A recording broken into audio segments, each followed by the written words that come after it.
So from MetaTrader 5, the way I like to calculate my risk is, let's say this Mm. trade idea comes out, CAD JPY, you have zone of action, which is your entry, invalidation, obviously stop loss, and then you have three different exits to choose from for take profit. Whenever I'm taking trade ideas, I'm always going to take exit two every single time. An exit two will be at least a 1 to 2 risk to reward, and sometimes it's even greater than that. That way you're, taking a trade that has good risk to reward. This Yeah. happens to be a pending trade idea, so I can literally do this process to place the pending trade and make sure that I'm using the right lot size. But I'll click the clock top left corner, or sorry, top right corner, and I'll drag my sell limit.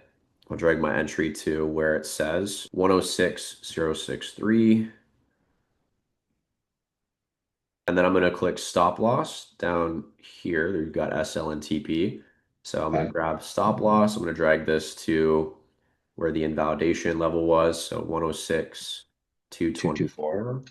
106, 224, perfect. And now it's going to show me what I'm risking on that SL line. So if I'm wanting to risk $5 on a trade, I'm going to increase my lot size. This window you get by clicking the far top right corner, the trade panel window. I can increase my lot size accordingly to get to be around $5. So I'll adjust it to be around whatever I'm deciding to risk per trade. So maybe it's $5. So I have my sell limit, my stop loss, and then the next thing I'll do is I'll input my take profit.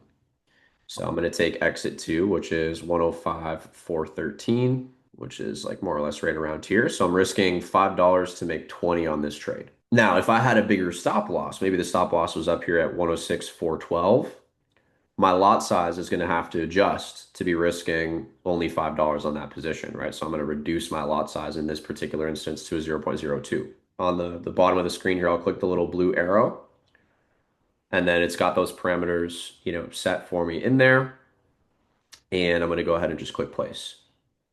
All right, so now Okay. that's pending and it's using my proper risk management, about $5 risk on that trade to make 20. Now, if let's say that this was a trade idea kind of right here, right now, what I'll do in this instance to calculate my lot size is I'll do the same thing. So I'm going to grab the little clock.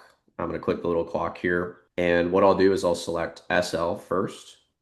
Mhm. I'm going to drag that to whatever the stop loss was that, from that trade idea. So 111,300. I'm going to take this pending order line and I'm going to drag it to current price because it's going to be, I'm executing the trade right here, right now, right? So it's not a pending order. So I'm going to, be measuring from where the current price is at. I'll do it like this. And then again, we'll look at the stop loss line. I can see, okay, this is going to be $33 risk on the trade. So obviously I want to be closer to that $5 mark. I'm going to take a 0.01 on this particular trade. I won't even look at the take profit until after I've entered the position because I can go back and modify it. But I'll Right. do this quickly in real time, drag the buy or sell limit line to wherever current price is. Stop loss, I'll input that wherever it's meant to be. See what the dollar risk is, and then I'll just go ahead and I'll click buy in the top right corner. Once you've done this once, it'll, just let you enter the trade Yeah. immediately, and then boom, now I'm in that buy.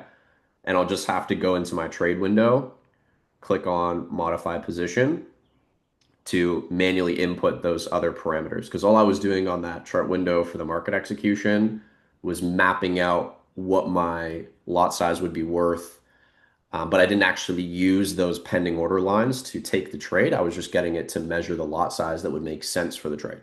So I'll have to go back in and manually input my stop loss and take profit. So 111 through 300 and then 1.13500. Boom.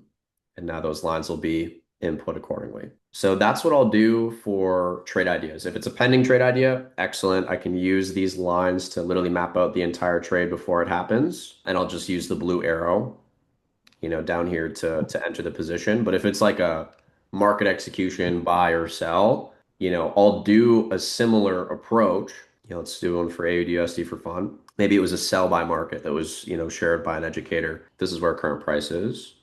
I'm going to Yeah. select the clock. It's going to bring up that pending order line. I'm going to select SL first to bring up that stop loss line. I'm going to drag that to where my stop loss is meant to be based on the trade idea. So 164,950. I'm then going to draw or drag this pending order line to where current price is because it's going to be a market execution sell. I'm gonna look back on that SL line and see what it's worth. So right now it's $2. And increase this to be around $5. So I would probably take a 0.02 here. And I'm just going to go ahead and click that sell button right there to enter me into that trade. And then TP, I'm going to drag down there, click the blue arrow, modify, boom. Now that's, entered into my app. So obviously if we're looking at like $100 account, I'd say $5 per trade is a good amount to risk.